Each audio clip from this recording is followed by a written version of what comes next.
Ouh. Salut à tous! Bonjour tout le monde. Bonjour les franchiseurs. Oui, journée spéciale aujourd'hui. On a un invité de marque, un honorable. Oui, c'est vrai, t'es honorable, Maxime. Est-ce qu'il y a comme un protocole avec toi, Maxime Bernier? Non, il n'y a pas de protocole, mais pour les gens qui nous écoutent, honorable, dès qu'on est ministre au fédéral, c'est un titre qu'on a et on le garde après. Mais moi, c'est un titre que je n'utilise pas. Nous, on l'utilise. Oui, on le trouve honorable. Bien Mais gentil. c'est à vie, ça. Oui. Donc, on peut dire encore l'honorable Justin Trudeau. Je pense pas qu'il est très honorable, Non. mais bon. Je l'aime bien, moi, Justin.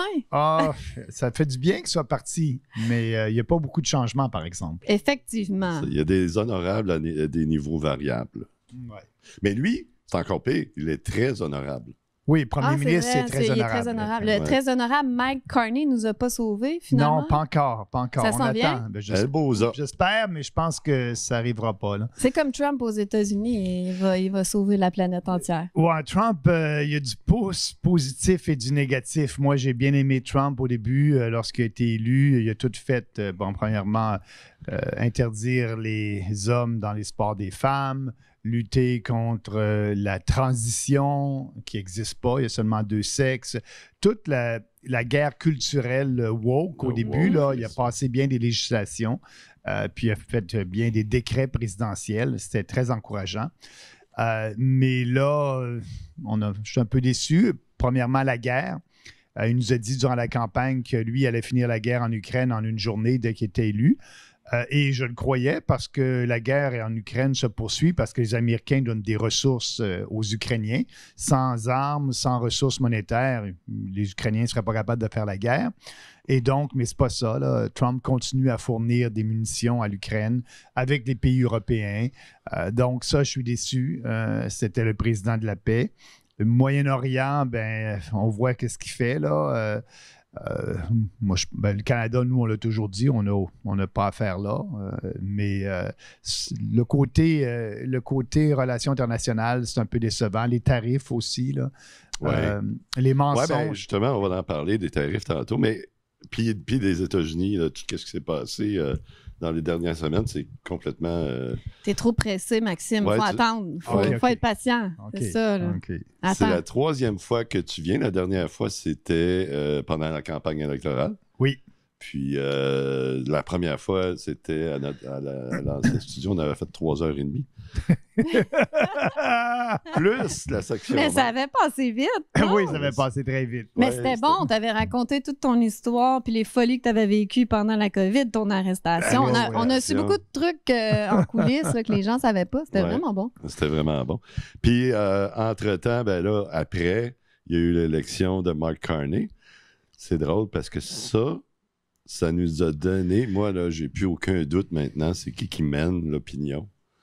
Parce que là, avant l'élection, on partait avec le Parti conservateur, il y avait une avance extraordinaire. 10 points, oui. Ouais. Puis après l'élection, c'était Carney qui a gagné. Puis on l'a vu, c'est les médias qui ont vraiment tout... oui. Avec la propagande, ils font de l'ingénierie sociale pour élire celui qu'on veut. Ouais, puis toi, ils t'ont absolument invisibilisé. Ouais, j'existais pas à la dernière campagne. Bon, c'est décevant, mais je reviens à ce que Jordan Peterson m'avait dit il y a à peu près 4 ans, quand je lui demandais quoi faire pour être présent dans les médias traditionnels. Et est-ce qu'il y avait des trucs, quoi que ce soit, parce que les médias m'ignoraient. Et puis Jordan me regarde en voulant dire « Oublie ça, Maxime, là. Les médias traditionnels sont en perte de vitesse. Va chez des podcasts. Je suis avec vous autres aujourd'hui. C'est l'avenir. Les jeunes écoutent ça. » Et le bon coup qu'on a fait en campagne électorale, c'est vraiment, là, j'étais le seul chef qui a fait des podcasts 1 heure, 1h30 au Canada, aux États-Unis. Puis c'est pas drôle. On a voulu aller aux États-Unis. Ouais. Pour être capable de faire quelques podcasts au Canada, parce que au Canada anglais, les gens, les influenceurs sont plutôt conservateurs. Ça fait qu'ils ne voulaient pas me donner une plateforme. Fait qu'en plus des médias traditionnels qui nous ignoraient, les médias non traditionnels, indépendants, bien étaient Rebel News, True North, puis les influenceurs étaient plutôt conservateurs. Ça fait qu'ils ne voulaient pas me donner trop de visibilité. Une chance, on a eu les Américains qui m'ont sauvé, qui m'ont donné un peu de visibilité. Mais comment ça s'est passé d'ailleurs? Comment tu t'es ramassé à Alex Jones, puis l'autre c'était... Tucker Carlson. Puis, le premier, ça a été Pat David. Oui, c'est lui que je cherchais. Oui, ça a été le premier. Et ça, c'est parce qu'il a invité Poilievre à venir à sa plateforme. Et puis, ils n'ont pas eu ça a pris une semaine avant qu'il y ait des retours d'appel. Ça l'a insulté parce qu'il ne faut pas oublier que Trump est allé durant la campagne à Pat David. Mm-hmm. Et là, il voulait inviter Poilievre. Et il n'y a jamais eu de réponse. Finalement, il s'est fait dire non 2-3 semaines après.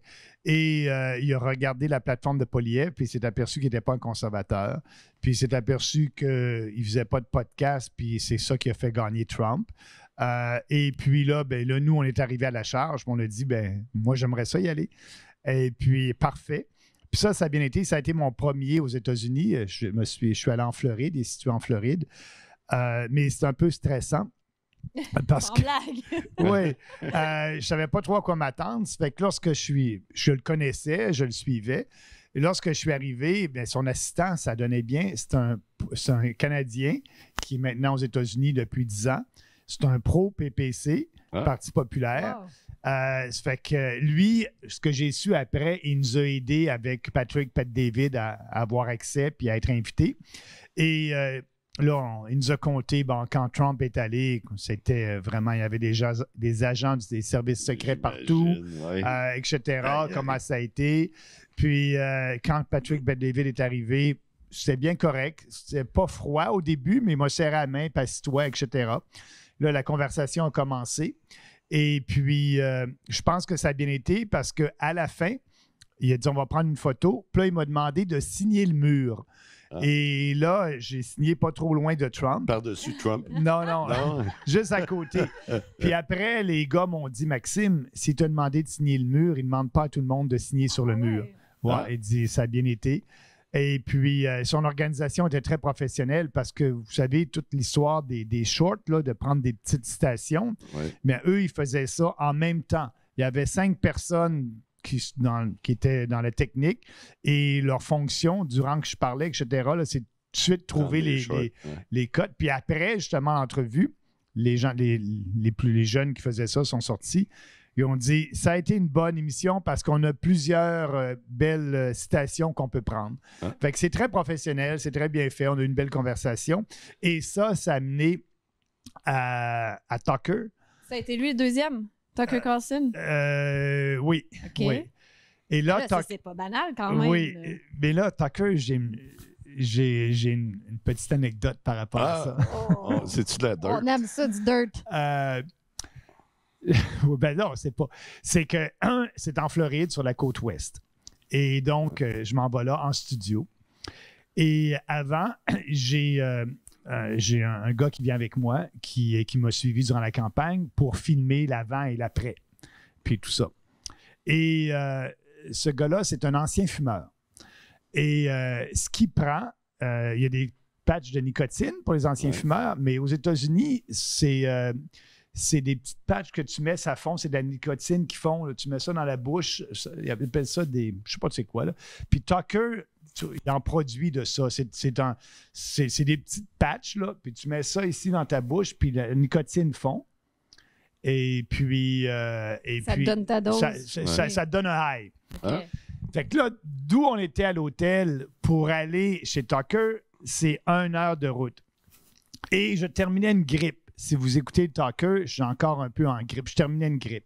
Et le gars, il dit, prends-en. Il s'en met un dans la bouche. Il dit, prends-en un, ça va t'aider pour la grippe, etc. Fait que moi, je l'écoute. Je suis derrière dans la voiture. On a loué une voiture. Il conduit. J'ai pas déjeuné. J'ai rien fait. Je me suis levé. On est dans la voiture. Et là, je mets ça. Et là, ça fond. Et toi, t'es pas fumeur. Hein? Et je suis pas fumeur et je prends pas de drogue et rien. Et là, ça me monte à la tête me tourne, j'ai mal au cœur. Et là, je l'ai mis à peu près 5 minutes. Parce que ça fond pas, ça? Ça prend à peu près 40 minutes à fondre. Okay.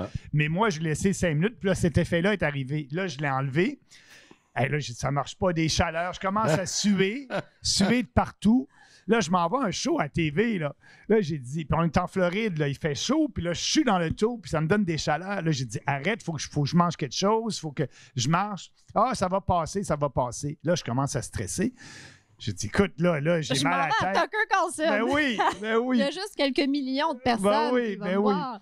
Fait qu'on arrive à peu près une demi-heure avant qu'il nous a dit d'arriver, et là, je sors de la voiture, puis là, je marche. Puis là, on reçoit un appel. Tucker est en retard. Ça va commencer dans une autre demi-heure. Ça fait que j'ai 1 heure. Fait que là, je marche. Là, après une demi-heure, là, OK, ça revient. Tout est beau. Puis là, c'est que c'était correct. Mais ça m'a quand même stressé, mais j'avais plus d'effet de... Et là, on arrive chez Tucker. C'est dans sa maison, hein? Oui, c'est un petit studio, mais sinon, c'est décor maison, mais c'est un petit studio. C'est pas chez lui. J'avais l'impression que c'était chez lui. Oui, moi aussi, je pensais ça. Et là, on arrive et sur la table, il y a ces petites patchs-là. Et Tucker parle aux gens, j'ai ma compagnie, blablabla, et etc. Puis là, il en offre à mon gars qui en prend. Moi, j'en prends pas. Et Tucker s'en met une dans la bouche. Et c'est son hype, parce que c'est un ancien fumeur.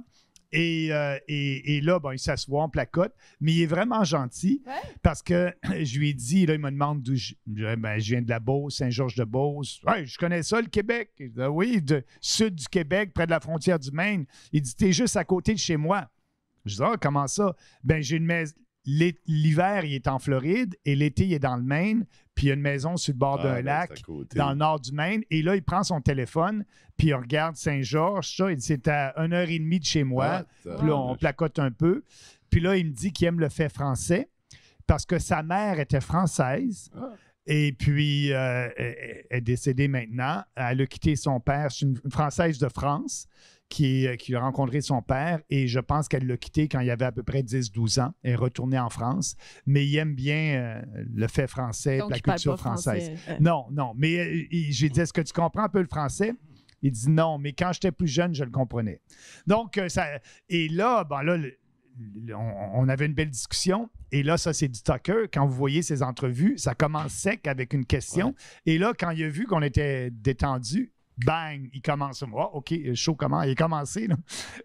Sans crier gare. Sans rien. Là, nous autres, on placote, puis les techniciens nous disent pas. Tranquillement, puis à un moment donné, bang. Non, les techniciens, ils nous disent pas c'est prêt, c'est pas prêt. Là, on s'assoit, on placote de n'importe quoi. Et là, Tucker commence avec sa question. Puis le show commence. Mais il t'a semblé un gars intègre. Oui. On l'imagine. Oui. Non, bien gentil, intègre. Puis il y a une bonne équipe de recherchistes parce qu'ils avaient fait leurs recherches sur moi, sur le Parti populaire. Tu sais, quand il arrive en entrevue, là, il connaît la personne. Il y a de l'information. Et je le voyais de par ses questions. Là. Fait que t'es comme Amélie, finalement. Hein? Comment? Tu es obligé de te expatrier à l'extérieur du pays pour pouvoir parler. Ben oui. Pour faire des shows, elle s'en va en Suisse, elle s'en va en Belgique, elle s'en va en France. Ouais. Vous devriez, les Québécois, là, aller voir. Là. J'ai l'impression que c'est ça qu'on disait avant l'émission, que ceux qui ont été tagués complotistes, ils sont vus maintenant comme des caricatures puis ils sont pas pris au sérieux. Ouais. C'est encore les médias qui ont poussé cette idée-là dans la tête. Absolument. Et parlant de complotistes, j'aimerais ça que tu dises un mot sur Alex Jones, parce que c'est comme l'emblème des complotistes, Alex Jones. Oui. J'étais curieuse de savoir c'était quel genre de personnage lui aussi. Premièrement, Alex, c'est un gars qui est en forme parce qu'il était gras avant et ça paraît qu'il s'entraîne. Je peux te dire que c'est un gars qui s'habille très bien. La qualité de son veston, puis tout ça, là, c'est de la qualité. Mais quand j'arrive là, c'est premièrement, il donne une adresse. Moi, je suis en taxi. J'arrive là, c'est au Texas. Ça fait que je sors de l'aéroport, j'arrive en taxi, il donne l'adresse. Je suis dans un parc industriel. Tu n'avais pas les services secrets avec toi? Non. Un parc industriel. Et là, je suis là, il y a une porte, puis là, j'appelle, puis êtes-vous à l'adresse? Oui. OK, quelqu'un va aller vous chercher. Là, il y a une autre voiture qui vient, Parce qu'il veut pas que personne oui. sache. Une autre voiture qui vient Wow. avec un gros bouncer. Puis là, il baisse sa vitre, Bernier, OK. Puis il y a une photo de moi qu'il a pris sur Internet, j'imagine. Il me regarde, OK, c'est bien moi. Il me fait rentrer. Puis là, on fait 1 kilomètre, puis on arrive à quelque part. Puis là, c'est son studio. Non. Et là, c'est son studio. Puis quand je rentre au studio, on dit OK, parfait, M. Bernier, allez dans la salle à côté, puis attendez. Puis là, je suis dans une salle, il n'y a pas de télévision, c'est un peu tout croche. Il y a 2 portes, la porte par laquelle j'ai rentré, puis l'autre porte. Là, je ne sais pas, moi, je suis supposé être là à 11 h en direct. Il n'y a rien qui se passe, ça fait 30 minutes que je suis là, aller tout seul. Personne n'est venu m'offrir de l'eau, personne n'est venu me parler. Je suis dans une pièce, puis il n'y a rien. Là. Finalement, l'autre porte se rouvre, c'est Alex Jones. Là, il vient, Mr. Bernier, OK, are you ready for the show? Yeah. Puis là, je m'en vais. Là, sur sa table, il y a tous ses papiers comme on voit à TV. Là. Et puis, je m'assois à côté de lui. Puis, pas de chit-chat. Fait que là, la seule chose, c'est son technicien vient me voir, puis il dit, ça, c'est votre caméra. En me montrant, parce qu'il y a plusieurs caméras, c'est votre caméra. OK. Fait que là, le show commence, ses papiers, puis là, il se retourne vers moi, il est ici, il se retourne et me pose une question. Fait que moi, je réponds à sa question, puis je le regarde. Là, ça ne marche pas, là. Non. Si tu regardes ta caméra, là. Puis là, le technicien, il dit, regarde la caméra, puis lui, je le vois dans son comportement que je ne suis pas correct. Là, je me demande, ça me prend un peu de temps à réagir. Là, je me retourne devant la caméra, puis là, je parle à la caméra et non parler à lui. Ça, c'est très bizarre. Oui, et là, après ça, là, il y a une pause.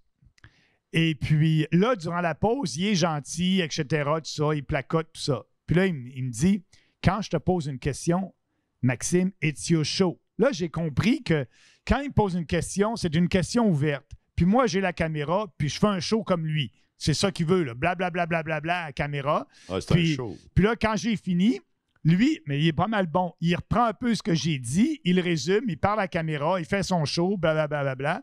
Puis après ça, il me relance une question ouverte. Je me retourne devant la caméra, puis j'ai tout le temps que je veux. Je peux parler 1 minute, 2 minutes, 3 minutes. Ouais. Puis c'est comme ça. Donc, c'est pas on se regarde puis on placote, là. Je lance une question, puis vas-y. C'est pour ça qu'il disait, c'est ta caméra. Tu regardes ta caméra et c'est tout. Mais t'as-tu aimé? Oh oui, c'est bien Ouais, fun. c'est bien. Oui. Puis à la fin, je pense que ça a bien été parce que Alex, il dit, il faudrait qu'il fasse, puis là, il nomme une autre personne à son assistante, je ne sais pas comment il s'appelle, disons, Mark quelque chose, là. Il faudrait qu'il fasse le show avec Mark. Là, je m'aperçois que Mark, c'est le gars du matin. Et puis, à la télévision, etc., durant la semaine. Mais on est un samedi. Puis là, sa fille, elle dit, ben non, Mark, là, il ne travaille pas le dimanche, on est samedi. Ah, OK. Fait que de toute façon, le lundi suivant, moi, je suis revenu ici au Canada, puis je le fais par Zoom, là. Fait qu'il m'a bien aimé. Puis il m'a appelé mon expert canadien durant le show. Puis après ça, durant l'élection, je pense que je l'ai fait 2-3 autres fois, là. Ah, OK. Non, il est bien gentil. Puis, à distance. Oui, à distance, ces fois-là. Puis Ouais. tu dis que ça t'a ouvert des portes à des podcasts canadiens? Oui, mais c'est pas autant que j'aurais aimé. Là. Ouais. Penses-tu que c'était une bonne chose d'aller chez Alex Jones? Ben oui. Vu que lui, c'est le pire. Le pire des complotistes. L'archétype du complotiste pur. Oui. Non, mais de toute façon, là, les médias traditionnels. Ils n'en parleront pas. Ils n'en parleront pas, ils Ils m'ignorent. n'ont pas parlé. Bon, Exactement. Au moins, tu vas chercher. Oui, il n'y a rien ta à base. perdre. C'est ça. Exactement. Revenons à l'élection. Parlons du cas Poilièvre. Oui. Il a perdu son élection, mais en plus, il a perdu son élection dans son propre comté. Oui. Puis là, il y a quelqu'un. Hey, on a une audience aujourd'hui, puis là, ils n'ont pas. Faut que je dise quelque chose, c'est que ma sonnerie téléphone est tout le temps fermée. Tout le temps. Mais là. C'est-tu la tienne, ça? Oui! Exceptionnel. Merci, Isabelle. Merci beaucoup. Oui, mais tu peux me l'amener ou je ne sais pas si tu sais comment. Et exceptionnellement, hier, je l'avais ouvert parce qu'il y avait quelque chose. Je ne me rappelle plus quoi. Et j'ai oublié de fermer ma sonnerie puisqu'elle est toujours Amélie, fermée. tu lui dois une bouteille de champagne. Merci à tous. C'est merveilleux. On va pouvoir couper. Oui, non, là, ça, c'est bien, c'est organique. Dans n'importe quel temps que je me rappelle, ce gars-là aurait démissionné. aurait dit non, c'est tout, je démissionne, puis il va y avoir une course à la chefferie. Là, il veut se faire. Là, il y a une élection partielle dans un comté. Il va se faire élire dans ce comté-là. Qu'est-ce qui se passe? C'est quoi l'idée? Pourquoi un chef qui a perdu une élection qui était. Supposément, il devait supposément la gagner. Il devait la gagner. Il a perdu. Pourquoi est-ce que le Parti conservateur ne le sac pas à la porte? Bien, je pense qu'ils ne le feront pas tout de suite. Et ils vont attendre. Je sais que Doug Ford, le premier ministre de l'Ontario, est prêt à succéder. Déjà là, il place ses pions au sein du Parti conservateur. Ouais. Là, ce qui est arrivé pour Poilievre qui n'a pas gagné, là-dessus, il faut que je dise que le redécoupage de la carte électorale, parce qu'à chaque 10 ans, premièrement, on fait, voyons, j'ai le mot en anglais, un census pour la population. Un recensement, merci. On fait un recensement à chaque 10 ans au Canada et on veut que chaque comté, que les députés représentent à peu près le même nombre de gens. On ne veut pas qu'un député représente 100 000 personnes puis l'autre 1 million. Fait que là, on s'assure, c'est pour ça qu'on fait des redécoupages de comtés, puis on agrandit un comté ou bien on le rétrécit dépendamment de la croissance de la population. Et pour Poilievre, bien, son comté, ils ont fait un redécoupage puis ils sont allés chercher un peu plus de gens près d'Ottawa et près de la ville. Donc, son côté devient moins rural. Et donc, après le découpage. Et ça, c'était la première élection après le découpage. Ça lui a nui parce qu'il est allé chercher des citadins plutôt gauchistes, puis il a perdu des gens qui étaient plutôt en région. C'était fait exprès, tu crois? Non, ils font ça partout. Okay. Puis de toute façon, moi, quand j'étais en Beauce, on a fait un redécoupage à l'époque, mais le député a le droit d'aller plaider puis de dire, ben là, j'aimerais mieux que vous preniez tel village au lieu de tel village pour telle raison historique ou et géographique ou quoi que ce soit. Et Poilievre a dû avoir l'opportunité d'aller plaider sa cause aussi. Mais ça a été un fait, je pense, majeur dans sa défaite. Et là, le fait qu'il s'en va en Alberta, bien, il s'en va dans le comté le plus sûr au Canada. Le député qui a été élu là-bas avait gagné par 83 % des voix. Et là, après, il a démissionné. Donc, on a convoqué une élection. Et moi, j'étais dans ce comté-là le 1er juillet parce qu'on a un candidat, Jonathan, qui est très bon, qui était notre candidat à l'élection générale, qui se représente à la partielle. On a fait la parade du Canada avec lui, puis j'ai fait quelques rallyes avec lui le 1er juillet. Et moi, ce que je disais aux gens, bien, vous pouvez envoyer un message, là. C'est pas mal certain que Poilievre va gagner, mais ce qu'on souhaiterait, nous, c'est qu'il ne gagne pas avec autant de voix que son autre candidat. Si Poilievre gagne avec 73 % des voix au lieu de 83, puis que mon candidat va chercher quelques de ces voix-là, bien, il envoie un message que le chef du parti n'est même pas capable de gagner autant qu'un candidat. Puis surtout là-bas aussi, il y a le sentiment séparatiste, là. C'est vraiment fort. Les gens sont tannés d'Ottawa. Il y a 30 % de la population qui disent « j'en ai assez » et il devrait avoir un référendum sur la séparation en 2026 en Alberta. Et ce comté-là est un comté rural, le comté où Poilievre va, mais c'est dans les comtés ruraux en Alberta où le sentiment séparatiste ou indépendantiste est le plus fort. Fait que j'ai hâte de voir cette élection-là, qu'est-ce que ça va faire. Et juste pour terminer là-dessus, il y a eu une élection partielle en Alberta au niveau provincial il y a quelques semaines. Et le candidat séparatiste du nouveau parti qui appelle le Parti républicain, qui prône vraiment la fin du Canada puis un Alberta indépendante, a eu 18 % des voix. C'est quand même beaucoup. 18 % des voix. Je voulais savoir, en fait, parce qu'il y a beaucoup de monde, mais je sais que tu l'as adressé souvent. Mais je suis certaine qu'il y a des gens qui nous écoutent qui se posent encore la question de pourquoi que vous ne faites pas une fusion du Parti populaire avec le Parti conservateur pour ne pas séparer les votes et ça. Bon. Parce qu'on est tellement différents qu'on ne peut pas faire de fusion sur les idées, etc. Parce que j'étais dans ce parti-là, j'ai dit que le parti est moralement, intellectuellement corrompu parce qu'il ne prône pas des valeurs conservatrices. Le Parti conservateur, il est conservateur que de nom. Et sur les sujets les plus importants, exemple, tout ce qui est arrivé durant COVID, le Parti conservateur était OK avec ça. Sur les changements climatiques, pour eux, il y a une urgence climatique. Nous, il faut se retirer de l'accord de Paris. Sur les déficits, il est d'accord avec Carney. D'ailleurs, dans la dernière campagne électorale, Poilievre était capable de tolérer des déficits pendant 5 ans. Nous, on est plutôt fiscalement responsable. Il faut couper puis revenir à l'équilibre budgétaire. Sur les théories de genre et tout ça, Poilievre, ça lui a pris tout pour dire qu'il n'y avait pas 2 sexes, mais 2 genres. Et lorsqu'il y a eu une question par rapport au passeport canadien, ou lorsque tu appliques pour ton passeport canadien, tu as 3 cases. Homme, femme, puis autre. X ou autre. Et là, le journaliste lui a dit, ça veut-tu dire qu'il va y avoir seulement 2 cases? Et là, Poilievre n'a pas répondu. Puis pour aussi envoyer de l'argent à l'Ukraine. Ah, puis la guerre en Ukraine, on pourrait en mettre plein. Là. Donc, on est vraiment différents. Mais ce qui est arrivé, c'est une bonne question que tu me poses, parce qu'à la dernière élection, on a eu seulement 1% des voix. Donc, on a perdu 700 000 voteurs parce qu'à la dernière élection, on avait eu 5% des voix. 700 000 voteurs, on les a perdus, ils sont allés au Parti conservateur. Et moi, je peux te dire que durant la campagne, j'étais en Alberta, j'ai fait campagne, j'ai des gens qui sont venus, puis c'est arrivé à quelques reprises où une personne, après mon discours, est venue puis elle me posait une question, puis elle dit « Maxime, je suis un membre fondateur du Parti populaire. J'ai voté pour toi en 2019. J'ai voté pour le Parti populaire en 2021. Et à la prochaine élection, je vais voter Poilievre parce que je veux me débarrasser des libéraux. Et c'est trop des libéraux. Après 10 ans, je vais m'en débarrasser. Mais Maxime, je t'aime quand même et je vais rester membre du parti après l'élection. » Donc, il y a beaucoup de gens là, de diviser le vote. Là, ça a été ce que les conservateurs disaient à nos partisans.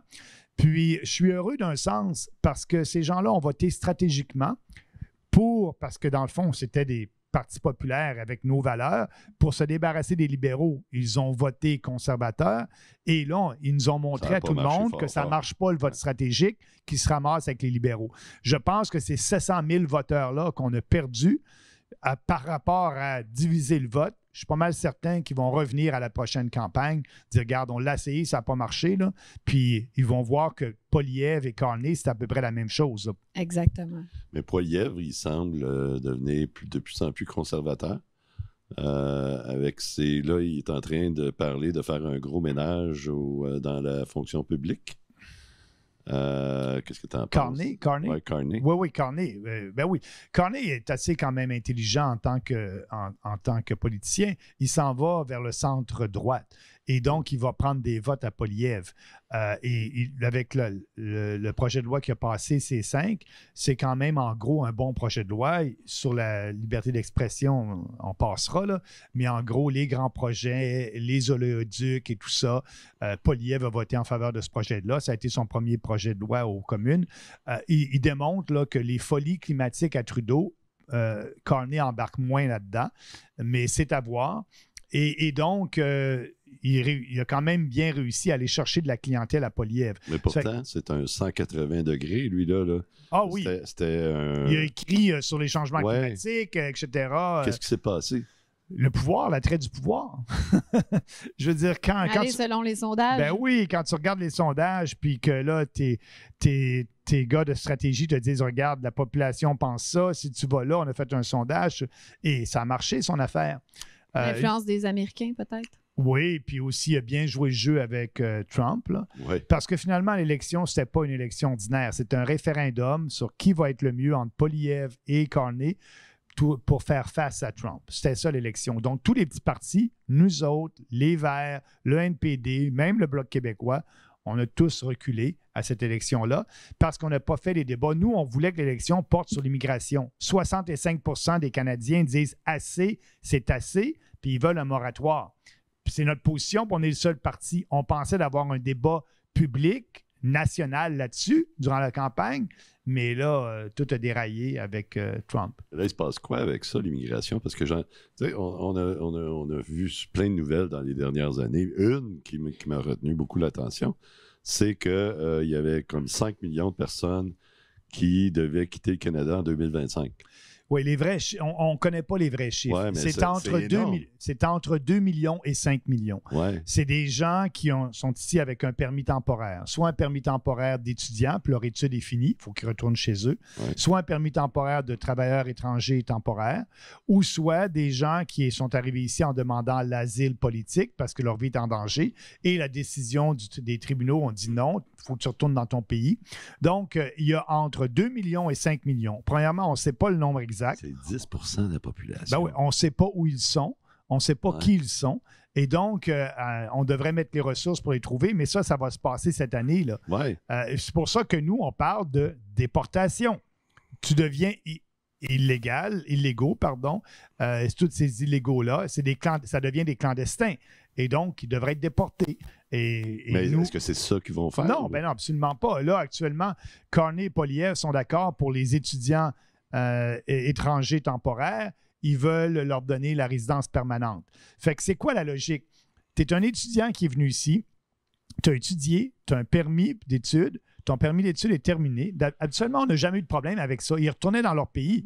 Tu retournes dans le pays. Puis si tu veux venir au Canada, tu t'appliques dans ton pays d'origine à l'ambassade pour revenir au Canada. Et là, tu as un peu plus un système de points qui fonctionnait. Tu as un peu plus de points parce que tu connais le pays, tu es venu étudier ici et ça t'aide à avoir ta résidence permanente, mais de ton pays d'origine. Tu retournes. Mais là, c'est des étudiants d'origine indienne. Ils ne retournent pas. Ils font des manifestations. Ils disent qu'ils ont le droit de rester. Surtout en Ontario, ça. Surtout en Ontario, puis même à l'île du Prince-Édouard.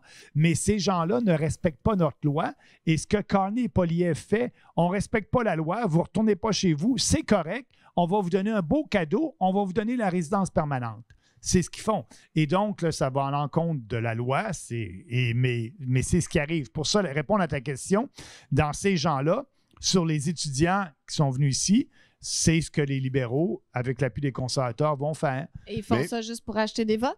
Absolument, puis ils acheter des votes, mais ils font ça aussi parce qu'il y a une clientèle importante d'immigrants dans les grands centres urbains et les comtés sont importants là parce que il y a plus de comtés aux alentours de Toronto que dans toute la province d'Alberta. C'est pour ça que les Albertains sont en maudit après Ottawa.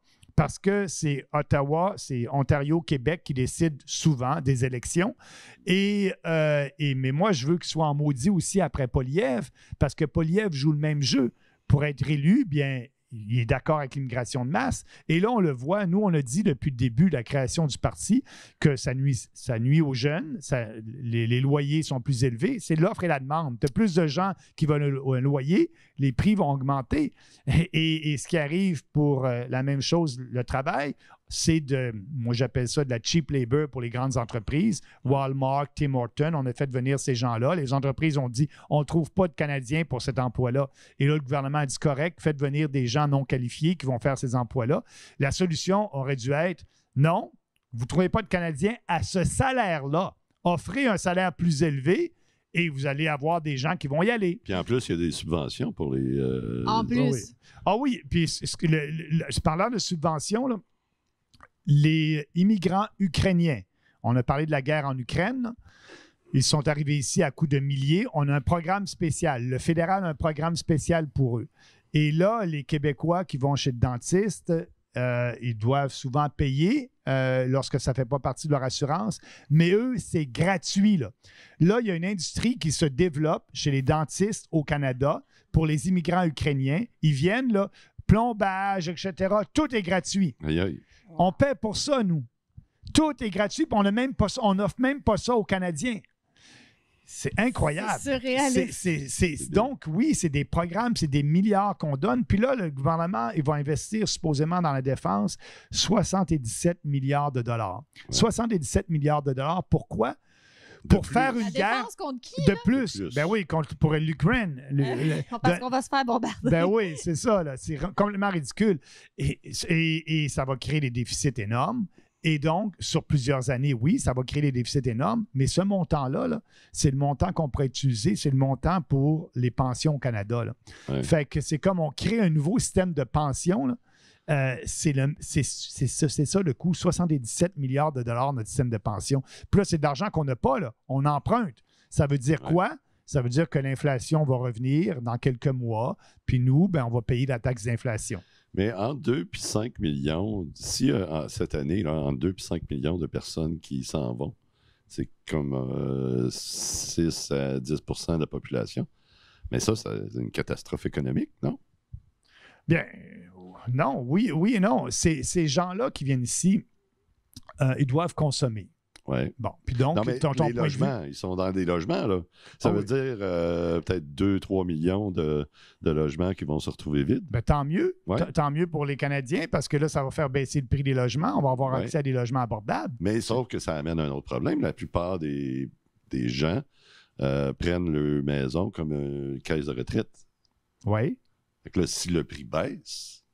Ah oui, mais ça baisse à court terme, mais comme tu parles, la retraite, c'est plutôt à long terme. Le prix de la maison va fluctuer, mais le problème, c'est surtout les logements. C'est pas les maisons. Les logements dans les grands centres urbains, les appartements, les logements, c'est très élevé. Donc, ces logements-là vont rester là, mais là, les propriétaires vont dire, OK, là, je veux attirer de monde, ça fait qu'il va baisser les prix. Là, c'est facile, il y a tellement de demandes que les prix ont augmenté. Puis c'est pas une mauvaise chose parce que les loyers sont tellement chers que c'est aussi cher que d'acheter une maison puis payer une hypothèque, c'est rendu ridicule. Ben avant ça, là, moi, on m'a toujours dit, quelqu'un qui travaille pour payer ton logement, ton loyer, ça devrait être une semaine de salaire. Ouais. C'est ça la logique. Ouais, aujourd'hui, encore 20-25 ouais, une semaine de ton salaire. Aujourd'hui, là, je pense que les gens, c'était 2 semaines de salaire pour payer leur loyer. Plus. Mais le système est tellement corrompu et contrôlé, c'est à se demander comment que le PPC peut être élu. Comment que tu peux te ramasser à un moment donné premier ministre du Canada, puis tu pourrais dire, ben, il va peut-être avoir un éveil dans la population ou peu importe, puis il y a un travail à faire à long terme que je crois que tu veux faire. Ouais. Mais est-ce que tu y crois quand même au processus électoral, puis tu y crois à la démocratie? Tu penses pas qu'il y a des magouilles?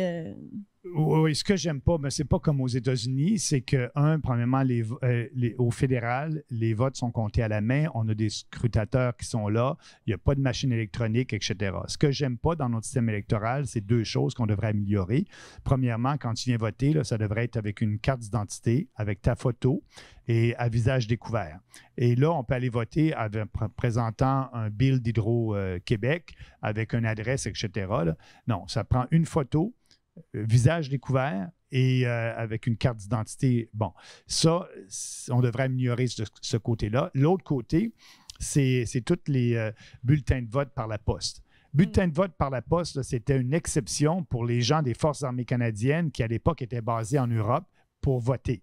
Et là, c'est rendu les bulletins de vote par la poste, on fait la promotion de ça.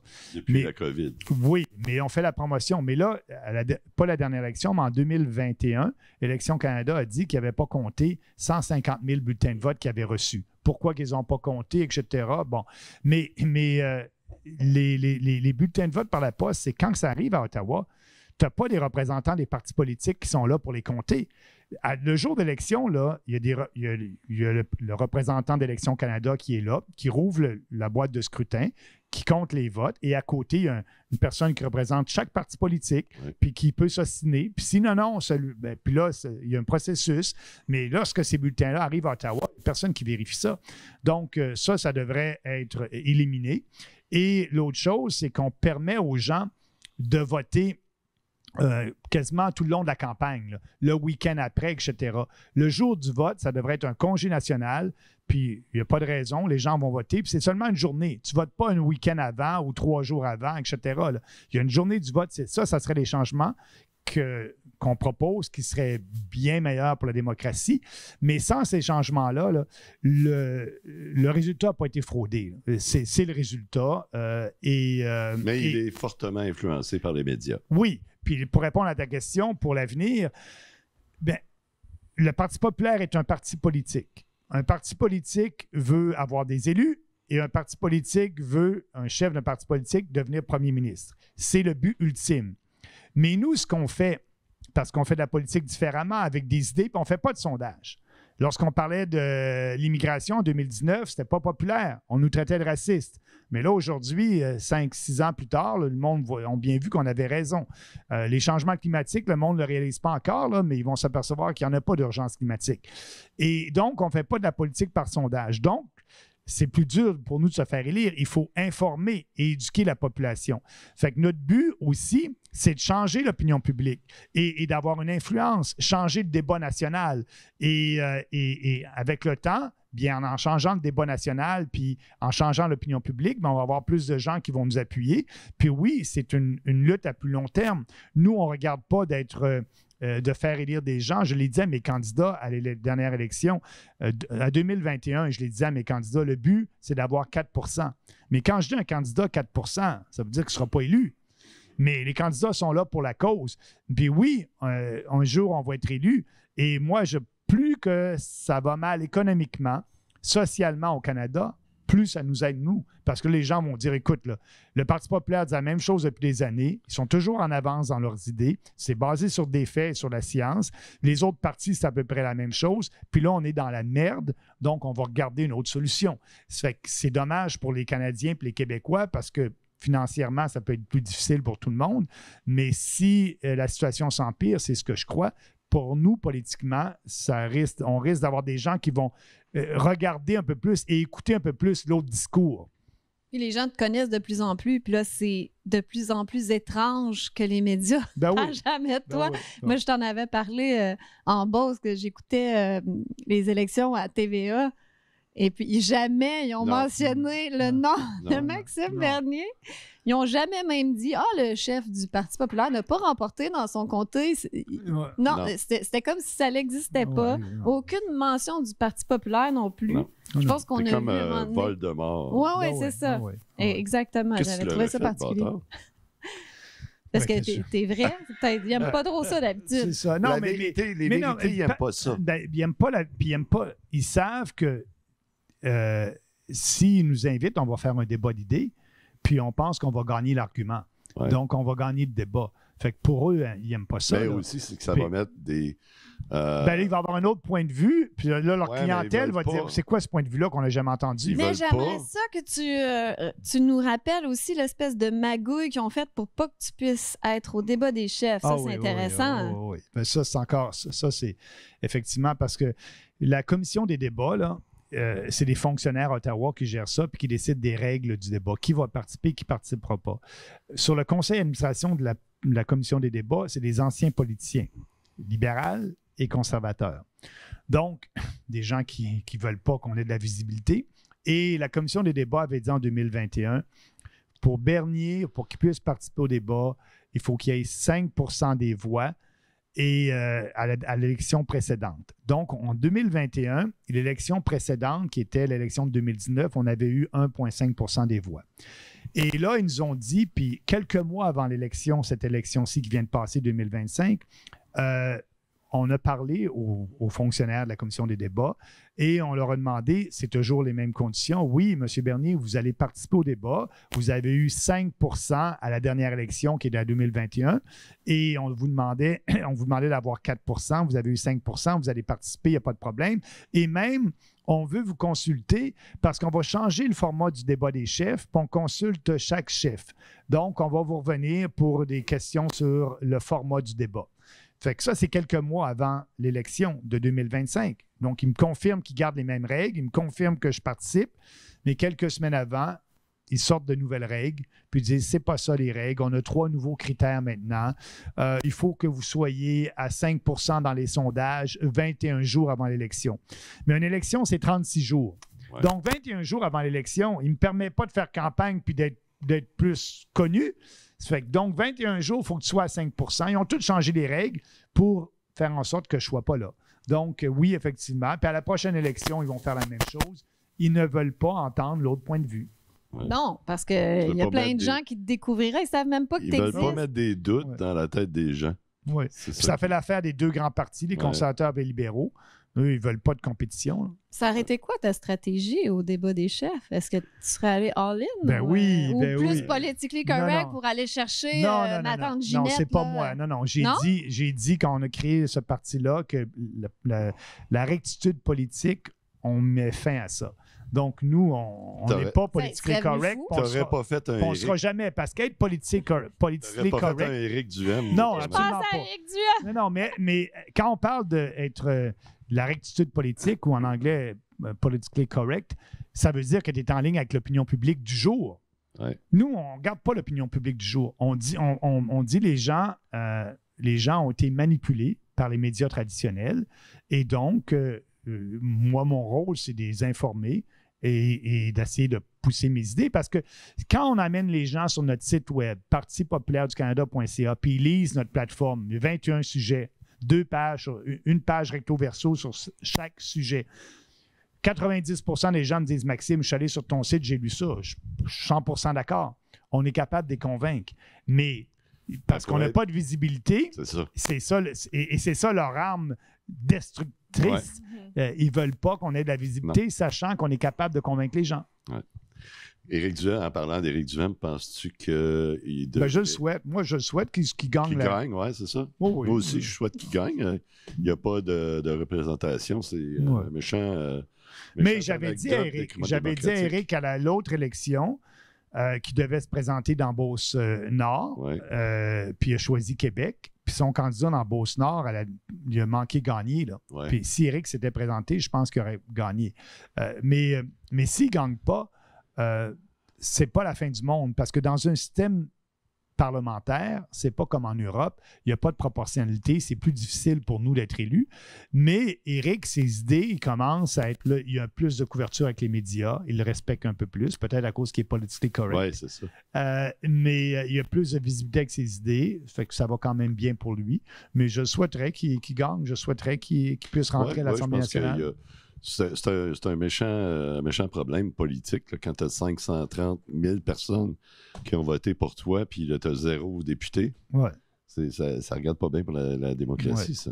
Ouais. Hey, regardons. On est dans la grande division de ce temps-ci. C'est complètement fou ce qui est en train de se passer aux États-Unis. Puis ici, c'est la même chose. La division, elle est partout. Même entre les influenceurs. Les influenceurs, oui, effectivement. Il y en a beaucoup qui sont... Fait que là, ce qui s'est passé cette semaine, Trump a décidé, il disait depuis toujours, ça fait un bout de temps qu'il dit ça, on n'envoie plus d'armes à l'Ukraine. Puis là, bouf, il dit on envoie des armes à l'Ukraine. Ouais. Cette semaine, il a dit, finalement, ils ont dit Epstein, il n'y a pas de liste de clients. Il n'y a pas de liste de clients, puis il s'est suicidé. Ghislaine Maxwell trafiquait des jeunes filles, mais il n'y a pas de clients. À personne. Ouais, c'est ça. Puis il y a... Là, tout le monde est divisé. Là. Tucker Carlson, il y a, comment elle s'appelle? Candace Owen. Candace Owen. Oui. Plein de gens qui sont rendus contre Trump. Oui. Ils disent qu'ils revirent leur veste de bord. Ouais, c'est ça, des fameuses pilules noires. Là. Ouais, des black pills. Okay, ouais. Fait que, puis hier, c'était absolument extraordinaire. Il y a Grok. Tu sais, c'est quoi Grok? C'est l'intelligence artificielle de Elon Musk sur X, qui est devenu... Il est devenu Mecha Hitler. Tu dois dire ça sur YouTube? Oui. Ben oui, c'est de l'actualité. On a déjà eu une vidéo qui a sauté parce qu'on... C'était à cause des vaccins. C'était pas... non, du sida, je pense. On va en reparler pour qu'elle saute encore. Ben oui, c'est ça. Moi, j'aimerais ça que votre vidéo puisse circuler. On dit que j'ai pas de visibilité. Là. Je compte sur vous pour m'en donner. Ouais, sur X. Allez l'écouter sur X. Grok a dit des vérités absolument extraordinaires qui n'est pas politically correct, mais qui est vrai. Mon Ouais. Dieu, t'es bien antisémite. C'est pas antisémite, non. Il parlait de ce qui est arrivé au Texas. Là. Ah! Il y a une dame qui. Il y a des, tu sais, tu C'est t'as ça, vu je n'ai pas vu celle-là. au Texas, il y a Je eu sais qu'il y a des inondations. une inondation. Il y a une centaine des enfants qui sont morts Oui. là-dedans.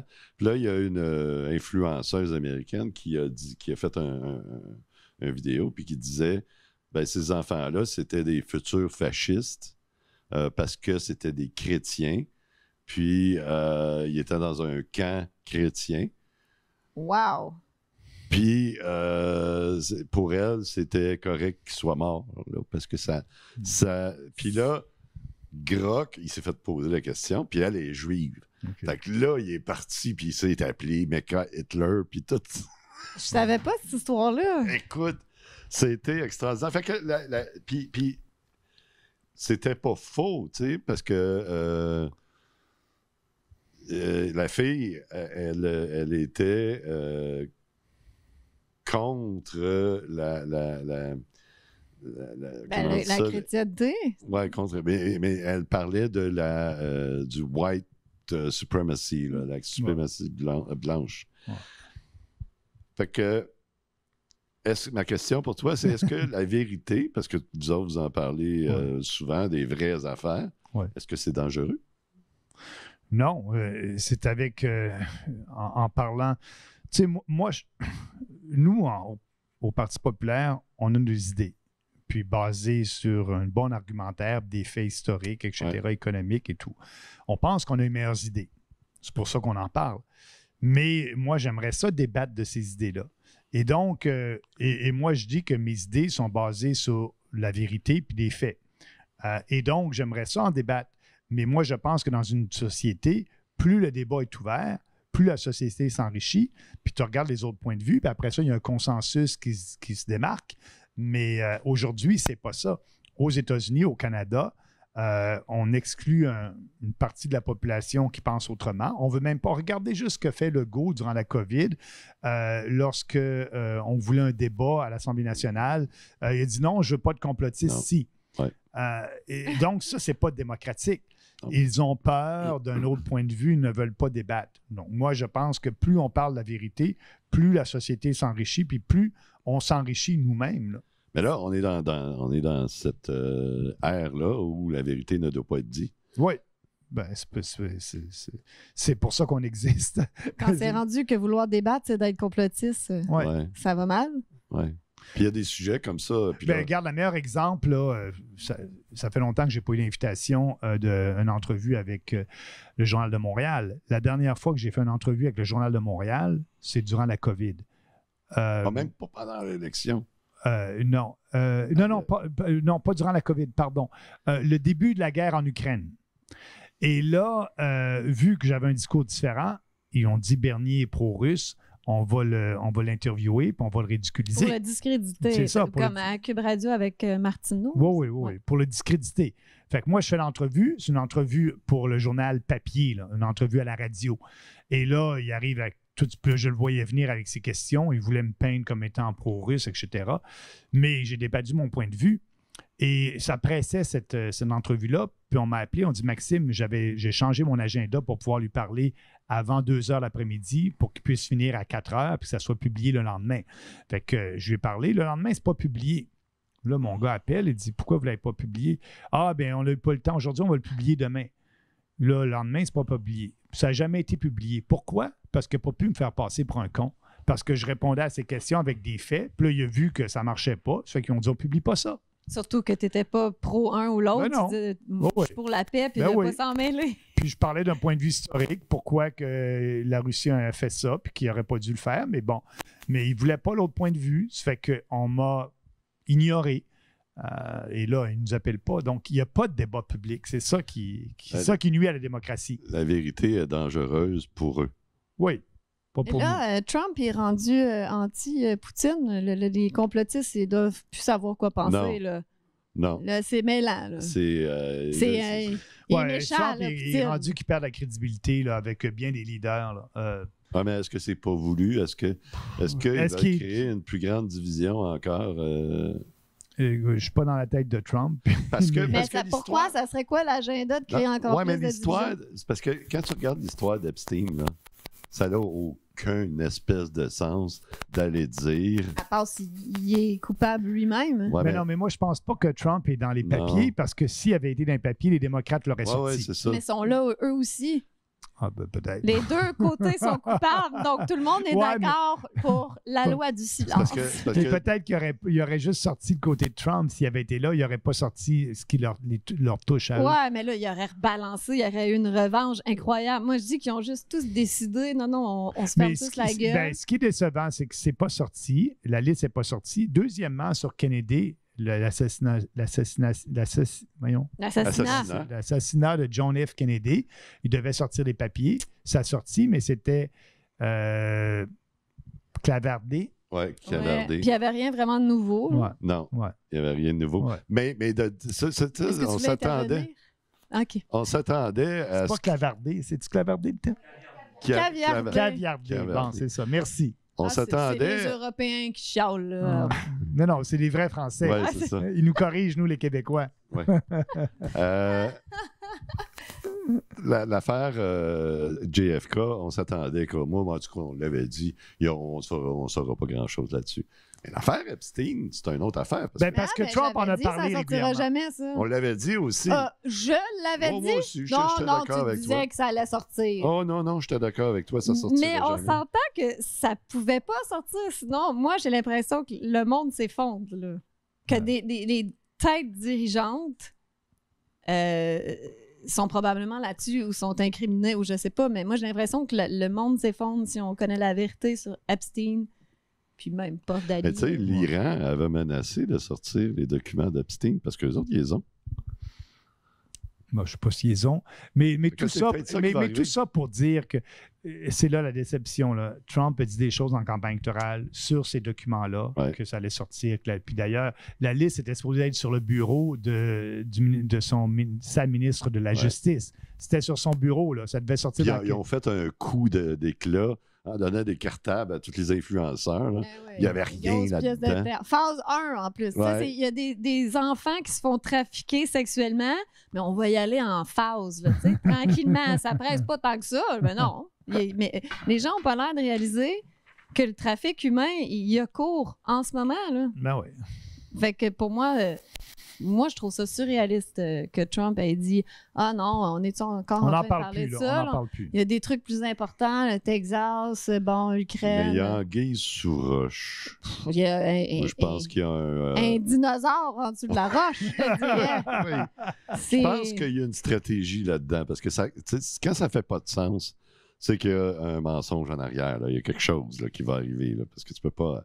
Ils peuvent pas étouffer cette affaire-là. Tout le monde sait que il était accusé, le gars, il était mis en prison. Ouais. Puis, Mais là aussi, ce qui est bizarre, c'est que les deux gardiens de sécurité se sont endormis dans le bout de temps. Puis il manque une minute dans le. Puis il manque une minute dans la vidéo, Ouais. ça fonctionnait pas. Avez-vous vu la vidéo sur X qu'on on a trouvé la minute manquante? Puis là, Non. tu vois Hillary Clinton qui rentre dans la cellule. J'ai trouvé ça très rigolo.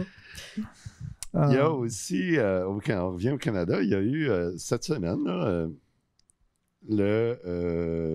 en Alberta, ils ont eu un gros rapport qui est sorti sur les vaccins COVID. Ouais. Puis, dans les recommandations, il est recommandé de bannir le vaccin COVID.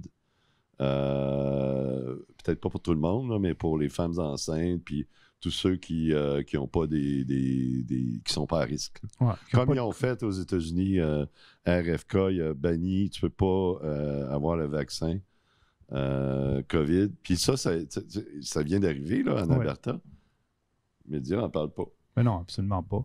Mais nous, ça fait longtemps qu'on dit qu'on devrait avoir un moratoire, qu'on devrait arrêter de distribuer ces vaccins-là et sortir les études qui existent, puis faire d'autres études sur la sécurité de ces vaccins-là. Ouais. On le dit depuis le début, là. Ça, c'est une bonne nouvelle. Ouais. Mais ce qu'on ne regarde pas aussi, on ne parle plus des décès, des excès de décès au Canada, puis un peu partout. Actuellement, il y avait, durant la COVID, il y a eu un excès de décès. Mais là, en 2022, tout le monde était vacciné. Tout le monde a été vacciné en 2021. Et en 2022, on a eu le double, je ne me rappelle pas des chiffres, mais c'est le double d'excès de décès qu'on avait durant la pandémie. Ouais. Mais Donc- c'est pas les changements climatiques, ça? C'est ça, c'est peut-être les changements climatiques. Ouais. Mais on ne parle pas de ces questions-là. Puis c'est là, on ne veut pas. Tu sais, les médias, tout le monde dit il ne s'est rien passé, on tourne la page, on ne fait pas d'études. Oui, il y a peut-être des gens qui meurent plus qu'avant la pandémie puis durant la pandémie, mais on ne se pose pas de questions. Mais là, la beauté de ça, aux États-Unis, j'ai vu ce matin, il y a des ordres professionnels, il y a tout un groupe d'ordres professionnels, les médecins et tout ça, qui poursuivent Robert RFK Parce qu'il est anti-vax. parce Mais là, qu'il... il l'est plus soudainement, Oh. comme par magie. Non, Ouais, parce ouais. qu'il a banni ces vaccins-là. Oui, il est anti-vax pour eux. Fait que là, moi, je trouve ça bon parce que ça va aller en cours. Ben Et oui. là, ils vont sortir toute la vérité. Ben oui. Ben, peut-être pas toute la vérité, parce qu'il n'est pas anti-vax. Pour Ouais, mais eux, il non, est je te parle du anti-vax, vaccin mais- COVID, là. Oui, c'est ça. Mais il n'est pas contre tous les vaccins. Non. Parce qu'on sait Puis- tous que c'est super, les vaccins. Là. Il y en a des bons, là. Tu sais. Mais c'est Il drôle. faut parce que- magasiner. Ah oui, il faut juste magasiner. C'est drôle parce que c'est avec la folie des vaccins COVID qu'ils Oui. ont. Ah, est-ce que tu Tu veux veux-tu de d'autres l'eau? mots? Non, c'est correct. Merci, C'est bien Isabelle. gentil. Non, c'est bon. C'est gentil. C'est à cause des vaccins COVID qu'ils ont mis dans la tête de beaucoup de gens qui deviennent anti-vaccins. Comme moi, là, avant la COVID, moi, j'ai pris tous mes vaccins. Même, je suis allé en Inde pas longtemps avant. C'est pour ça. J'avais pris. Oui, c'est ça qui m'est arrivé. C'est pour ça que J'aime- t'es un petit minou. Ouais, j'avais pris mes vaccins pour aller en Inde, tu sais. OK. Fait que j'avais rien. Mais quand est arrivé la COVID, là, moi, demande-moi pas aujourd'hui, il va te faire vacciner pour telle affaire, j'irai jamais. Mais c'est à cause d'eux autres. C'est de leur faute. Oui. Mhm. Fait Dans que le fond, il y là, a des gens qui n'étaient pas du tout contre les vaccins, puis là, ils veulent plus rien savoir. Tu sais. puis là, il accuse RFK de rendre les gens anti-vaccins. Mais non, c'est pas lui, c'est eux autres. Non, puis il va se débattre. Moi, puis comme toi, je suis bien content que ça ait lieu, que ça se débatte en cours, puis on verra Ouais. bien. Là. Moi, je- Mais Trump, il a perdu des plumes là-dessus aussi parce que je crois qu'il avait dit qu'il ferait pas une commission d'enquête, mais tu sais, il reviendrait sur l'histoire de la COVID, Ouais. puis les fraudes, puis les Ouais. mensonges qui ont eu lieu durant cette période-là, qui sont pratiquement des crimes contre l'humanité, mais on ne dira pas ça. Pas Mais pratiquement. Oui. Mais finalement, non, ça encore, c'est pas une priorité. Mais c'est important. attends, Maxime, revenons là-dessus, le crime contre l'humanité. D'obliger des gens à se faire injecter un traitement, peu importe le traitement. Est-ce que tu penses, toi, que c'est un crime contre l'humanité? Bien, on n'obligeait pas les gens. Oui. On leur disait, écoutez, vous Tu pouvez vas perdre ta continuer à job. travailler, faites-vous vacciner. Sinon, si vous ne faites pas vacciner, c'est votre choix, vous allez juste perdre votre emploi. Bon, Ouais, mais Justin ça, nous c'est- l'a dit. Mais ça, c'est pas une Ben obligation. oui.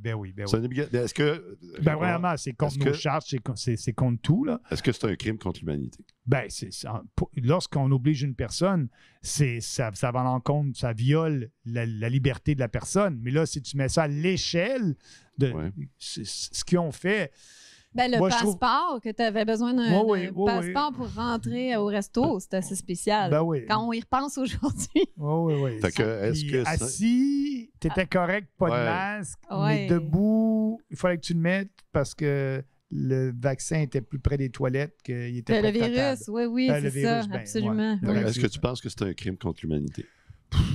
C'est exagéré, ça, je pense. C'est exagéré. Mais ça va à l'encontre de tous les droits fondamentaux de la personne. OK. Puis on devrait revenir ou on devrait dire on passe à autre chose? Non, nous, on Ça. veut faire le débat. Ouais. Nous, on est le seul parti qui dit, ouais, écoute, mettons tout sur la table, là, puis... Parce que ce débat-là, ce qui s'est passé durant la COVID, il va se faire. Le vrai débat, il va se faire. Mais je pense qu'il va se faire lorsque tous les politiciens qui ont était permis là, ça ne seront plus là. Dans 10, 15, 20 ans, là, on va regarder, puis ils vont dire, qu'est-ce qu'ils ont fait? Mais nous, on veut que ça soit tout de suite. Parce que des gens qui souffrent aujourd'hui, les gens qui ont des effets secondaires de ces vaccins-là, là, il y a plus de Ouais. 10 000 personnes au Canada là, qui ont des effets secondaires graves à cause du vaccin. Et ils étaient supposés avoir des compensations. Trudeau disait, il va y avoir des compensations pour les gens qui ont des petits... Puis ça prend tout pour qu'il y ait leur argent. Il y a eu une publication dans le Global News la semaine dernière qui parlait de ça. Pour la première fois, les gens qui ont des effets secondaires suite au vaccin, qui devaient avoir une compensation du gouvernement, puis qui n'ont aucune compensation. Il faut que ce débat-là se fasse. On veut mettre tout sur la table. En plus, comment tu veux prouver que c'est vraiment des effets secondaires du vaccin? C'est ça l'autre côté, c'est ce qu'ils disent. C'est dans ta tête, etc. Même, ils ont envoyé une dame voir un psychiatre parce que c'est dans ta tête là, que c'est l'effet secondaire du vaccin. Wow. Et la dame souffrait de paralysie. Et la paralysie est arrivée comme par hasard juste après qu'elle ait pris son vaccin. Mais il ne s'est pas relié. C'est dans ta tête, c'est ça. Ouais. Pas dans sa tête, la paralysie. Ouais. Quand c'est physique, là. La moitié de son corps. Les gens, c'est Global News, ils ont publié ça. J'étais très content de voir ça il y a quelques jours. Là. Il y a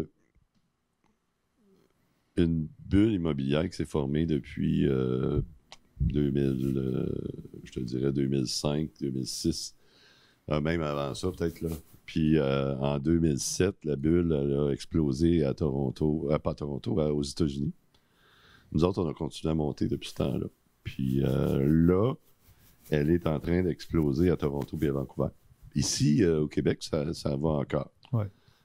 Mais Toronto, Vancouver, alors, est-ce que tu penses que... Puis là, la construction est arrêtée. Ouais. Les gouvernements promettent de bâtir des millions de logements par année. Je pense que c'est 500 000 par année. Ouais. Mais là, les constructeurs, il n'y a personne qui les achète. Fait que là, ils ont arrêté. Tout est arrêté. Fait que, est-ce que c'est pas le début d'un crash comme on aurait vu en 2007-2008?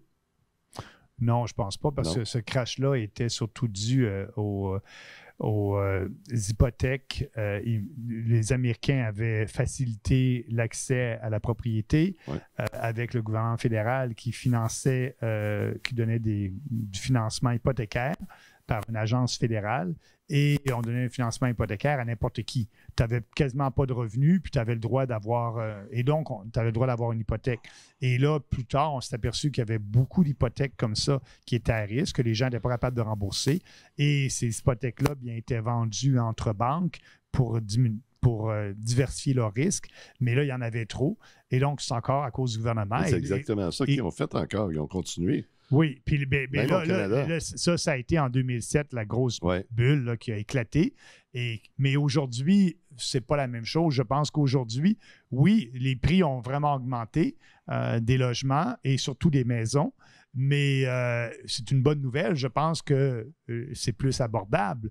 La personne qui a une maison va se dire « Ouais, mais je pouvais vendre ma maison 1 million il y a un an, puis là, je peux juste la vendre 900 000 ou peu importe, dans le grand centre urbain où tu es. » Mais lorsque tu as une maison, normalement, tu ne la vends pas le lendemain matin, c'est pas pour la spéculation. Fait que ça, avec le temps, ça se rattrape. Moi, je pense que c'est une bonne nouvelle que les prix diminuent, que la bulle éclate. Oui. Mais où ça va aller? Oui, moi, je pense que non, ça va... Tu ne penses pas qu'il y a une crise financière? Si les immigrants partent, peut-être que ça va changer. Ben oui, mais c'est ça. Si on a 2,5 millions. Entre 2 millions et 5 millions qui partent, il va y avoir moins de demandes, puis les prix vont encore baisser. Mais tu ne penses pas qu'il y a une crise financière? Si on ajoute les dettes... Mais moi, la crise la plus importante, c'est la crise budgétaire des États-Unis, du Canada, les déficits, les dettes. C'est ça la grosse crise. C'est incroyable. Et c'est pour ça que le dollar américain perd de la valeur. Comment ça va se régler, ça? Ça va se régler avec en anglais, c'est un reset monétaire ou une réinitialisation. Une grande réinitialisation monétaire. Comme Klaus Schwab. Monétaire, oui. Et qui fait en sorte que le dollar américain ne sera plus la monnaie de réserve mondiale comme le dollar américain l'a toujours été. Parce que le dollar américain était fort. Parce que les gens ont besoin, le monde a besoin du dollar américain parce que les transactions internationales se faisaient et se font encore pas mal en dollars américains. Mais là, à cause des sanctions contre la Russie, les autres pays disent, écoute, là, moi, j'ai plus confiance en toi. Aussi acheter des obligations américaines. Et là, les gens disent, ce pays-là est endetté. Jamais il va être capable de sortir de cet endettement-là. Donc, les gens ne sont pas là pour acheter les obligations américaines. Il y a une demande sur le dollar qui baisse et donc le prix du dollar par rapport aux autres monnaies a baissé il y a quelques semaines. Et donc, moi, ce que je suis en train de dire, c'est que qu'est-ce qui va arriver? Bien, c'est qu'on va tous s'appauvrir parce que quand on va avoir de l'inflation, les pays, les endettements des pays, un pays endetté a deux façons de régler sa dette. Trois façons. La payer réellement en imposant les gens puis en payant notre dette. La première façon. On sait que ça n'arrivera pas. Ouais. Parce que Ça, on sait que ça arrive. Ben, c'est ça. Ça n'arrivera pas. Ça n'arrivera pas aux États-Unis. Parce Non. que, bon, le deuxièmement, c'est de dire aux gens, bon, je ne peux pas payer, je vais faire défaut sur ma dette. Je ne vous paierai pas, puis vous avez perdu votre argent. Ça n'arrivera pas, les policiers ne le feront pas. La troisième, c'est à peu près la même chose que la deuxième, c'est de dire, bien, je vais créer tellement d'inflation que l'impact de la dette sur le produit intérieur brut, sur l'économie va diminuer. Bon, par exemple, aujourd'hui, la dette sur l'économie, c'est à peu près 120 % aux États-Unis. Et ça, ce n'est pas viable. Normalement, c'était dans le bon temps, en 60 % à 80 %. Donc là, ce qu'ils vont faire, c'est qu'ils vont créer de l'argent. Et donc, la dette, avec ça, la croissance économique va être là, mais elle ne sera pas aussi grande, mais ça va permettre d'éliminer la dette. Parce qu'en créant de l'argent, ils créent de l'inflation. Et donc, nous, avec cette inflation-là, on s'appauvrit. L'inflation est une taxe. Fait que donc, tu penses que c'est ça qu'ils vont faire? C'est Mais ça on qui va arriver. s'appauvrit, mais est-ce que ça doit passer par un crash économique total, une grande récession? Ou Oui, ça va être brusque? Là? Oui, il devrait y avoir une récession, effectivement, mais notre pouvoir d'achat va diminuer. On va tous s'appauvrir. Et donc, je pense que c'est ce qui va arriver. Et c'est ça, ce qui pointe à l'horizon qui est dangereux pour les gens. Là. Puis ici au Canada, puis qu'est-ce qui va arriver? Bien, ça va être remplacé.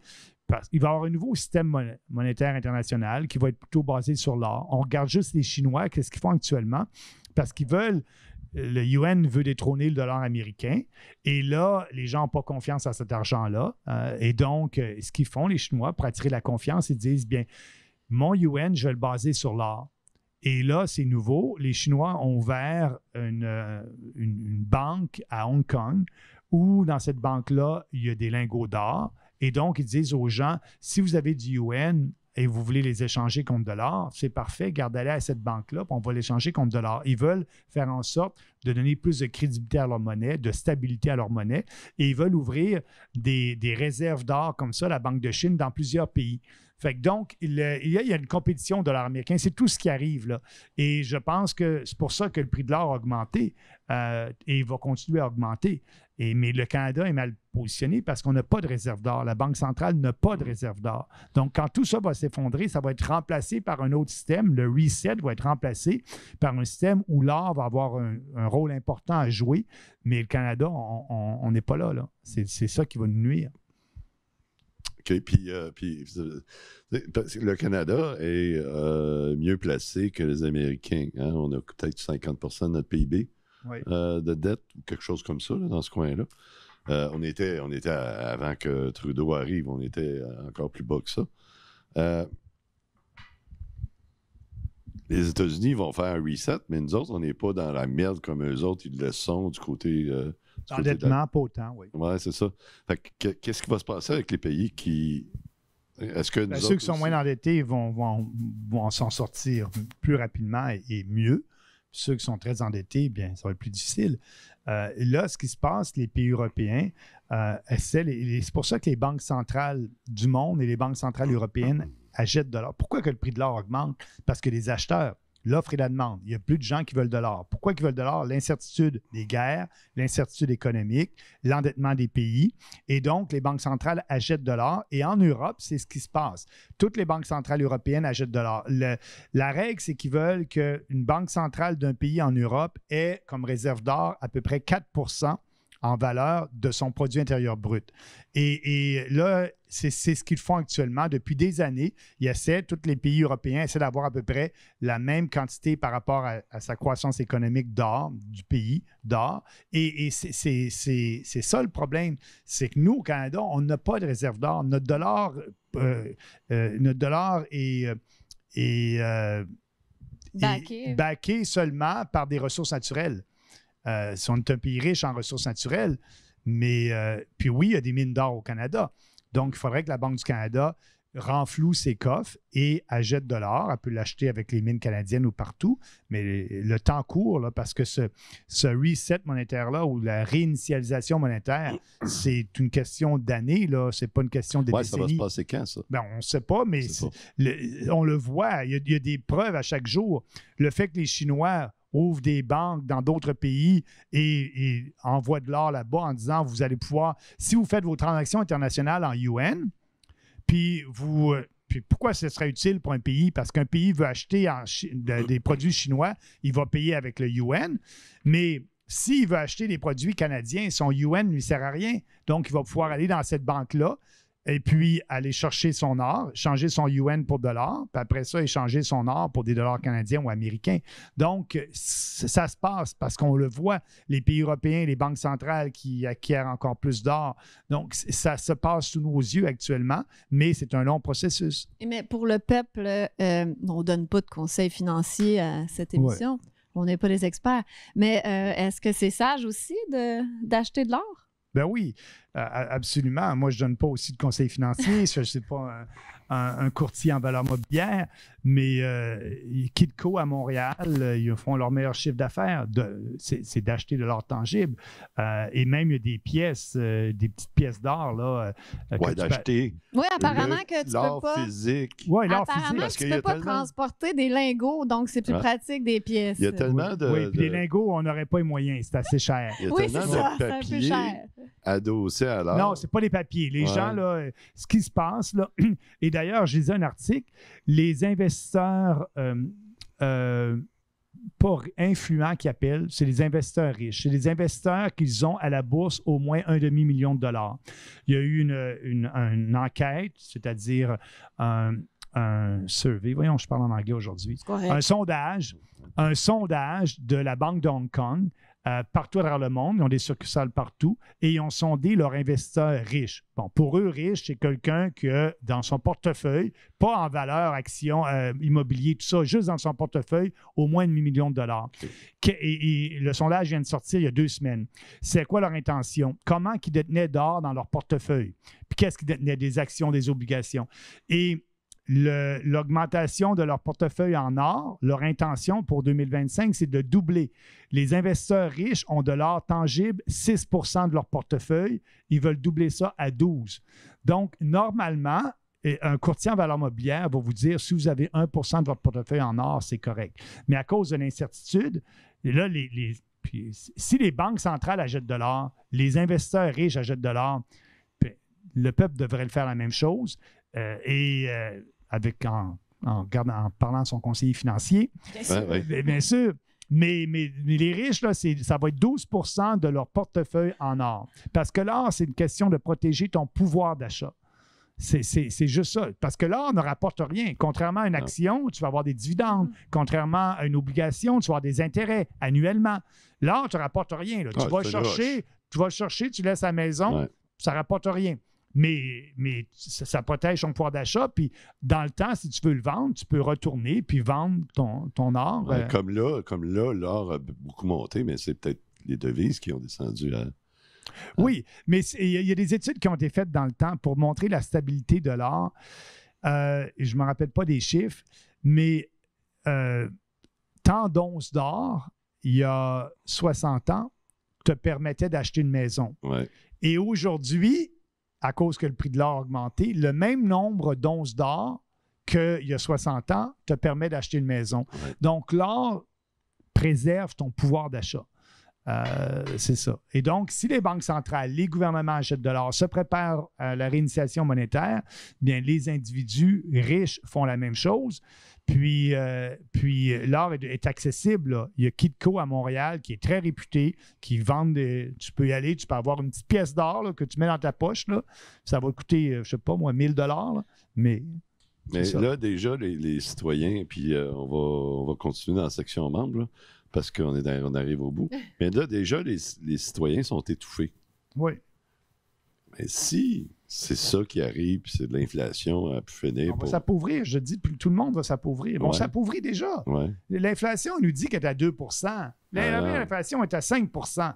Et plus, même. La manière dont ils calculent l'inflation, c'est un panier de biens et services. puis ils mettent là-dedans ce qui bouge moins par rapport à l'inflation. Ouais. Le logement n'est pas dans le panier. Non. Puis le prix du logement a augmenté. Donc, c'est comme ça qu'on calcule l'inflation parce que les gouvernements n'aiment pas l'inflation. Ils ne veulent pas que les gens sachent que c'est 5-6 d'inflation. Non, parce qu'il y a des choses qui sont adossées à l'inflation. Ben oui, ça coûte plus cher pour un gouvernement, Ouais. effectivement. Mais Donc, oui. Non, vas-y. Ben, je veux juste continue. terminer sur l'inflation. C'est que la vraie inflation est 5 Donc, quelqu'un qui a une augmentation de salaire en ligne avec l'inflation de 2 il s'est appauvri de 3 Mais J'aimerais ça savoir dans la section membres si tu étais premier ministre, qu'est-ce que tu ferais demain matin? On par rapport à change, ça? premièrement, ce qu'on ferait. Bon, on va le faire tout de suite. Si tu On veux. équilibrait, on équilibrait le budget, je l'ai dit en campagne électorale, on peut sauver 40 milliards de dollars puis équilibrer le budget en un an. Puis l'avantage du fédéral, c'est que des coupures que tu fais, tu ne touches pas aux gens. C'est des coupures dans les forces armées, c'est des coupures dans le gouvernement, c'est des coupures dans la péréquation, etc. Donc, on aurait 40 milliards d'économies, on aurait un budget équilibré et l'année suivante, on diminuerait les impôts de tout le monde de plusieurs milliards de dollars. Et l'inflation, on demanderait à Statistique Canada et la Banque du Canada de recalculer la manière dont ils font l'inflation pour être honnête avec les Canadiens. Donc, changer le panier de biens et services qui est à la base du calcul de l'inflation. On n'aurait plus de guerre en Ukraine. On économiserait beaucoup là-dedans. On ne donnerait plus d'argent aux Nations unies parce qu'ils ne font pas la promotion de nos valeurs. Tu ferais quoi avec Donald Trump? Je ferais rien, justement, contrairement à Carney puis Poilievre qui ont imposé des contre-tarifs que nous, on a payés. C'est vraiment la propagande des médias. Ils nous lançaient des contre-tarifs comme étant une bonne chose. Mais non, écoute, c'est nous, c'est l'importation d'un produit américain, on le taxe. Donc, quand on veut acheter, nous, un produit américain, on paye ce contre-tarif-là. Trump s'en aperçoit là, aux États-Unis. Les gens commencent à réaliser que ces tarifs-là, ça crée de l'inflation. Parce que Trump, il a menti au peuple en disant « Non, c'est le pays exportateur qui paye mes tarifs. » C'est pas vrai. C'est l'économie 101. C'est les gens qui achètent, les consommateurs, les entreprises américaines qui importent des produits, qui payent plus cher à cause de la taxe, bien, vont refiler la taxe aux consommateurs et les consommateurs payent plus cher. Donc, nous, on n'aurait pas fait ça. On n'aurait pas imposé les Canadiens. D'ailleurs, Carney a dit en campagne électorale, si je me rappelle bien, pour l'industrie automobile, lorsque les taxes sont arrivées, écoutez, avec notre taxe, on va ramasser 25 milliards de dollars, puis on va créer des programmes pour l'industrie automobile. Donc, traduction, ce que disait Carney, je vais vous imposer, vous, le peuple, de 25 milliards de dollars, puis je vais donner ça aux riches corporations. Ouais. C'est ça qu'il disait. Oui, c'est ça qu'il disait. Puis, dernière question, parce qu'on va aller dans la section membres. Tu viens de dire que tu arrêterais de financer l'Ukraine. Est-ce que, puis quand tu vas devenir premier ministre, est-ce que tu vas faire un Trump de toi-même puis ne pas le faire? Très bonne question. Non, parce que si vous regardez, ça fait 7 ans qu'on dit la même chose, là. Et puis, moi, je fais de la politique différemment. Je ne fais pas de la politique pour me faire aimer. Parce que pour me faire aimer, là, je dirais ce que les gens veulent entendre. Puis, les gens qui me ridiculisent, ça ne me dérange pas. Je suis capable de bien dormir. Mais c'est les vrais faits. Puis, lorsque je serai rendu là, bien, je pense que j'aurai la crédibilité de faire les réformes parce que personne ne va pouvoir dire « Bernier, c'est un agenda caché, tu ne nous as pas dit ». Non, ça fait 7 ans que je dis, ou 8 ans, ou 10 ans, ou 20 ans, je ne sais pas, que je dis la même chose. Donc, il n'y a pas d'agenda caché. Les gens qui votent Parti populaire savent qu'est-ce qu'on va faire, qu'est-ce qu'on veut faire. Et donc, on aurait le mandat, la légitimité de le faire, et on le ferait. Et oui, on aurait des manifestations à Ottawa, puis c'est ce qu'il faut. Si on n'a pas de manifestation, ça veut dire qu'on ne fait rien. C'est effectivement. Parce que faire des changements, là, ça crée des tensions. Puis oui, on passerait au travers de ça parce qu'on aurait un mandat fort. Puis en plus, t'étais pas ami avec Jeffrey Epstein. Non, c'est déjà ça. très bon. Non. Oui. Alors, on s'en va dans la section membres? Dans la section membres, on va essayer de refaire le monde. On va parler du futur. Comment est-ce que tu verrais un monde... Une utopie. Utopie ou une dystopie comme notre... Comme Nicolas Da Silva qui a écrit Pax Dystopia, un excellent livre qui va être notre invité. Nous autres, je ne sais plus quelle date. Le 31 juillet. 31 juillet, mais il va être ici le 31 juillet. pour l'émission de quelle date, je ne sais pas trop. Oui, c'est ça. On tourne le 31 juillet si vous voulez venir. On va essayer de refaire le monde puis dire comment on voit un futur dans, mettons, 10 ans. Donc, on va parler de ça dans la section monde. Intéressant.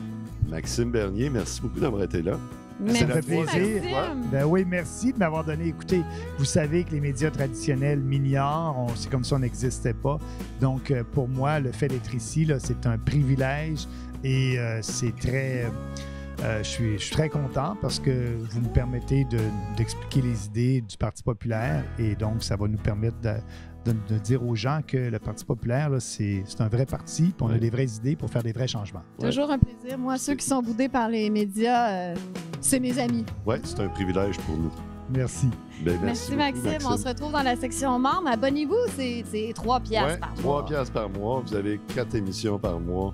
4 heures de plus, 4 heures de plus par mois. Et puis, vous nous aidez à payer nos studios. Ouais. Puis pour les autres cheap, on vous aime pareil. Merci à tout le monde. À la semaine prochaine.